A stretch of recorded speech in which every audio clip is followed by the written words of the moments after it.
Okay, hello class, this is your homework video. Today we're going to be looking at making our own indicator. We're going to be looking at some acids and alkalis, and you need to be able to discover what are acids and what are alkalis. Okay, so first I want to run you through some of the equipment that you're going to be using today. We're going to be using some wire gauze. We're going to be using a tripod stand. We're going to be using, obviously, a Bunsen burner and a heat-proof mat. Setup goes like that with the tripod, and you've set that up before, gauze on top. Now when the flame is on, and even after it's off, we need to not be touching that at all. Okay, other equipment. We've got a funnel, and we've got some filter paper. We've got a conical flask, stirring rod, beaker, okay, little pipette.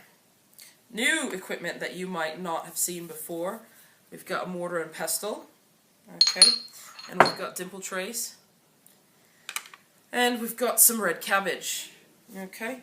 In terms of safety, what I need us to be able to do for various people with long hair, Georgia, you need to tie your hair back, okay, and we all need safety goggles. So, get those on and you'll be ready. Okay, for the first part of this, you do not need any of these substances here, and we're going to talk about these in a little while. Okay, the first thing you do need, however, is the red cabbage. You need to take some red cabbage, and you need to use the mortar and pestle to grind it up. Okay, you need the stronger partner of the two of you. Alright, now, the reason we have sand, okay, is to help us grind it up a little bit. Don't add too much, just a little sprinkle over the top there. Okay, that's all you need. Right, and you do not need all your cabbage. The bowl shouldn't be full. Okay? So, take your mortar and pestle. It's a push and a twist method. Pushing and twisting. Pushing and twisting. Like that. Okay, and you want to continue to grind that down. Okay? As much as you can. The more you crush it up, the better the indicator is going to be. Oh, I've lost some. If you lose some, just pop it back in. That's no problem. Okay. Again, this is just red cabbage. It might stain your clothes, so you don't want it anywhere near your uniform. Okay. Once you've crushed that down quite nicely, okay. Oh, a little bit more. Okay. I've crushed that up enough, I think. What I want to do then is put that in my beaker. Okay. And you can use your hands. That's no problem. But once you do use your hands, you need to then rinse them off. And we can do that when we add some water to this. So we're going to go over and add some water to the sink. Rinse my hands off first. Oh, we're going to go to another sink this way. Okay. And we're going to add some water. And the amount of water that I need us to add is about no more than 100 milliliters. On there, no more than 100 milliliters. So I'm going to add mine. Okay, and that should do me just fine. Okay, so I've got slightly less than 100, but that should be around there is fine. Okay, once we've done that, we need to pop that on this setup here, and we need to light our Bunsen, making sure that our little what do we call these, necks, sleeves, our air hole is closed. Yeah.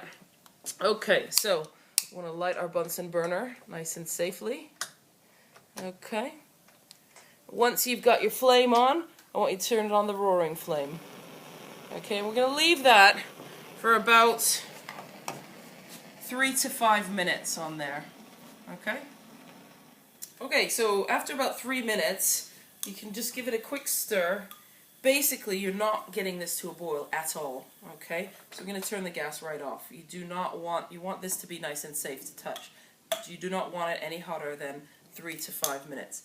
Okay, so what I'm doing is I'm just giving that a quick stir, okay? And then I want to set my conical flask up, and I want to set it up with my filter funnel and my filter paper. Now, I know you remember how to do this, make a funnel, okay? A filter funnel, you fold it in half. Okay, and then you fold it in half again. Nice and neat. And then you count one side, 2 sides, 3 sides to get your funnel, like that.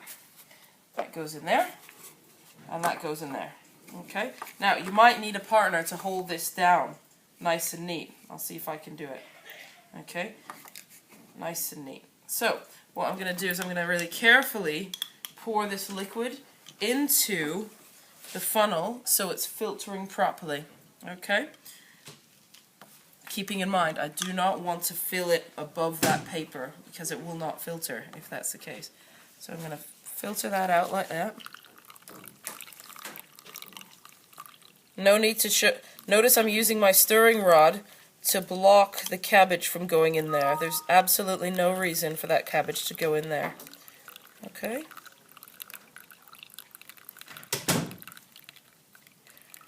Wonderful. Once I'm done with this apparatus, what I can then do is I can just pop that on top until we're finished. Okay? Pop that over there. I'm finished with all of these things now. While I'm waiting for this to filter, I can take my droppers here, or my pipettes, and I can put them into the things that we're going to be looking at today. We're looking at some water, okay, some lime water, and now we've used that before. It's not made of limes, okay, that's something very different.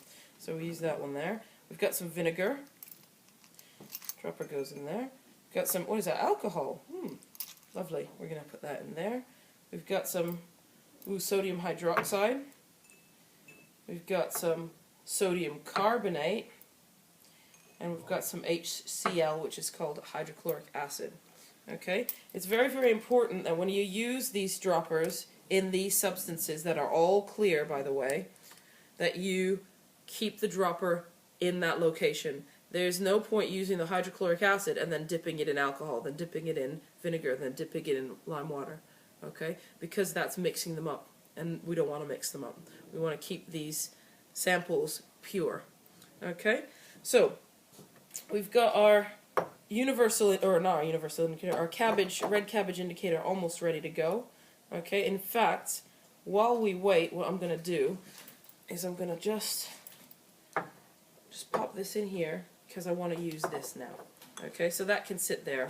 We don't need that anymore. So what you're going to be doing with your dimple trays, okay, is I'm going to just make a little space so you can see that a little bit better. Like that. Okay. As you're going to investigate, using your indicator, the difference in color change when we have a look at these things. So, I've got my dropper for that. What I'm going to do is I'm going to start by using maybe, let's say, vinegar. Okay?